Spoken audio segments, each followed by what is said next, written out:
नमस्कार मित्रों, राम श्रृंखला भाग 51 में आप सभी का स्वागत है। मित्रों, पिछले अंक में हमने देखा किस तरह महाराज दशरथ की मृत्यु के पश्चात जब उनका अंतिम संस्कार समाप्त हो जाता है तो सभी लोग जब दरबार में एकत्रित होते हैं, वहाँ पर मुनि वशिष्ठ और मंत्रीगण, सभी दरबारीगण और माताएं उपस्थित होती हैं। सभी भरत जी से राजपद को ग्रहण करने का अनुरोध करते हैं। सभी यही कहते हैं कि अब महाराज दशरथ स्वर्ग को चले गए हैं और राम भी वन को चले गए हैं। ऐसे में आप ही अयोध्या के बागडोर को संभालिए, यहाँ की शासन व्यवस्था को संभालिए। इन सभी की बातों को सुनकर भरत जी बिल्कुल शांत चित्त हैं।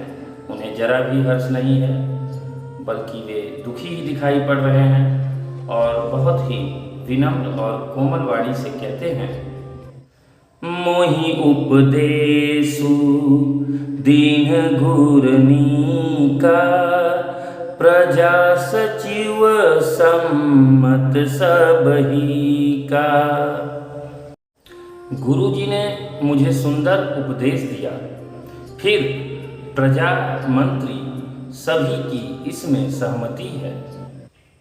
मातु उचित धरि आय सुदीना, अवसि शीस धरि चाहूं कीना। माता ने भी उचित समझकर आज्ञा दी है और मैं भी अवश्य उसे सिर चढ़ाकर वैसा ही करना चाहता हूँ। गुरु पितु मातु स्वामी हित बानी, सुनि मन मुदित करिय भली जानी। गुरु, पिता, माता, स्वामी और मित्र की वाणी को प्रसन्न मन से हमेशा स्वीकार करना चाहिए और उसे मानना चाहिए। आप सभी मेरा भला चाहने वाले हैं और मेरा भला जिसमें आप समझ रहे हैं वही मुझे सलाह दे रहे हैं, किंतु मेरा मन स्थिर नहीं है और मुझे इन बातों से बिल्कुल भी संतोष नहीं हो रहा है। उतरऊं देऊं क्षमब अपराधु, दुखित दोष गुण गणहीन साधु। मैं उत्तर दे रहा हूँ, मेरे इस अपराध को आप सभी क्षमा करें। किंतु साधु लोग दुखी मनुष्य के गुण और दोषों को नहीं देखते हैं और मैं इस समय दुखी हूँ, इसलिए यदि मुझसे कोई अपराध होता है तो उसे आप सभी क्षमा करें। किंतु मैं यह कहना चाहूँगा, हित हमार सियपति सेवकाई, सोहर लीन मातु कुटिलाई। मेरा कल्याण तो सीतापति श्री राम जी की चाकरी में ही है, जिसे मेरी माता की कुटिलाई ने हर लिया। मैंने मन में बहुत विचार करके यह जान लिया कि बिना श्री राम के सानिध्य के और बिना उनकी सेवा के मेरा कल्याण नहीं है और मुझे शांति नहीं है। सरुज शरीर बादी बहु भोगा, बिनु हरि भगति जाई जप जोगा। जाय जीव बिनु देह सुहाई, बादी मोर शबु बिनु रघुराई। जिस प्रकार रोगी शरीर के लिए सभी भोग व्यर्थ हैं, बिना भक्ति के जप और योग व्यर्थ हैं, बिना जीव के सुंदर शरीर व्यर्थ है, उसी प्रकार मेरे लिए बिना श्री रघुनाथ के सब कुछ व्यर्थ है। इसलिए आप सभी मुझे आज्ञा दीजिए कि मैं श्री राम के पास जाऊं और उन्हें अयोध्या में पुनः वापस ले आऊं। आप सभी स्नेहवश मुझे राजपद देना चाहते हैं, किंतु मेरा हित तो केवल प्रभु श्री राम की सेवा में है। इसके अलावा मेरा हित और किसी में मुझे दिखाई नहीं पड़ता है। मेरे समान पापों का घर कौन होगा, जिसके कारण श्री राम और सीता जी को वनवास हुआ और जिन्हें वन जाना पड़ा। इसलिए मुझ अधम पापी को राजपद देने से अयोध्या में हानि छोड़ लाभ होने की कोई संभावना नहीं है।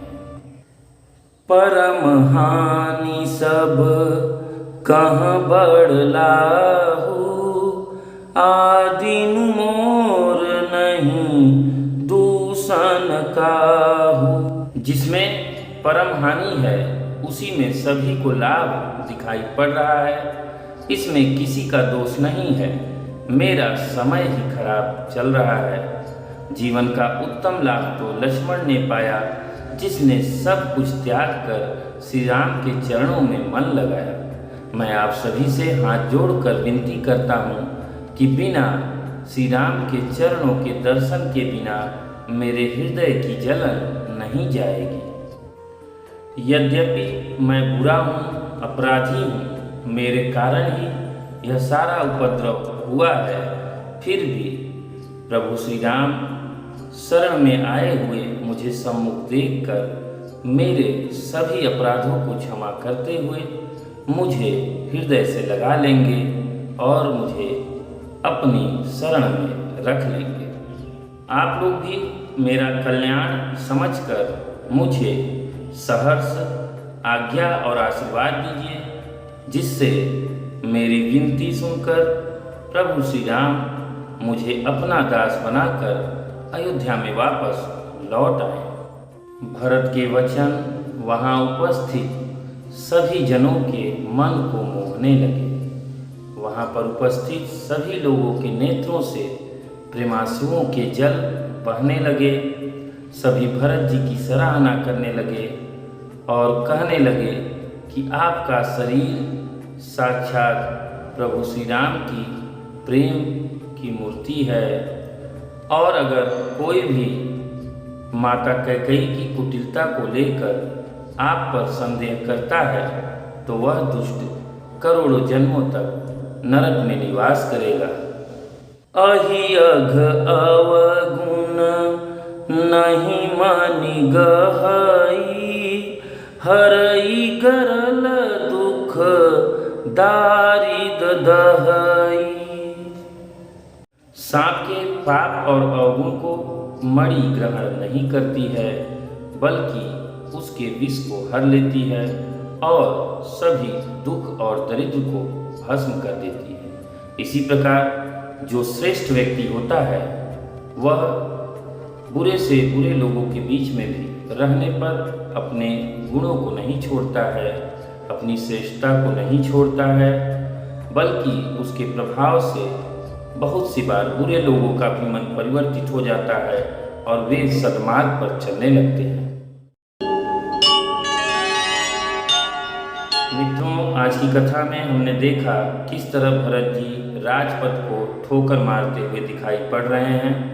उन्हें राजपद में कोई भी रुचि नहीं दिखाई पड़ रही है। उन्हें सच्चा सुख तो केवल श्री राम के चरणों की सेवा में ही दिखाई पड़ता है।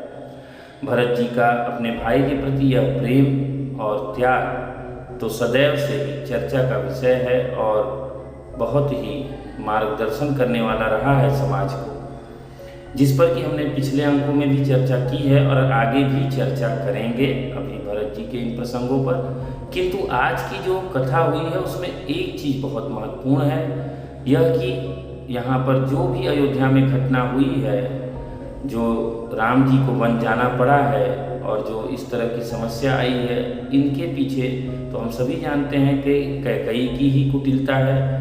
किंतु भरत जी वहाँ पर सभी के सामने यह भी कहते हुए दिखाई पड़ रहे हैं कि इन सभी कारणों का मैं ही जिम्मेदार हूँ, मुझसा कोई पापी नहीं है, अधम नहीं है और मैं ही इन सभी समस्या का कारण हूँ। मित्रों, यह बहुत बड़ी बात है कि लोग यहाँ पर तो अपनी गलती करके भी गलती नहीं मानना चाहते हैं और यहाँ भरत जी बिना गलती के ही अपनी गलती को मान रहे हैं, सारे इन सब उपद्रव के लिए स्वयं को ही दोषी मान रहे हैं, यही एक बहुत बड़ी बात है। अगर हम अपने परिवार में अपनी गलती को ना होते हुए भी गलती मान लें, ये तो बहुत बड़ी बात है, तब तो परिवार का संबंध कभी टूट ही नहीं सकता है। लेकिन अगर हम कम से कम इतना न करें, लेकिन इतना ज़रूर करें कि हम यदि कहीं गलत भी हैं परिवार में, किन्हीं मुद्दों पर अगर गलत हैं, तो अपनी गलती को स्वीकार करें। अगर हम अपनी गलती को स्वीकार कर लें और उसमें सुधार कर लें, तो निश्चित रूप से वह परिवार कभी टूटेगा नहीं, उसमें सदैव प्रेम और भाईचारा बना रहेगा। इन्हीं सब बातों के साथ मैं अपनी वाणी को विराम देता हूँ। फिर मिलेंगे अगले अंक में, तब तक आपसे आज्ञा लेता हूँ। नमस्कार, जय श्री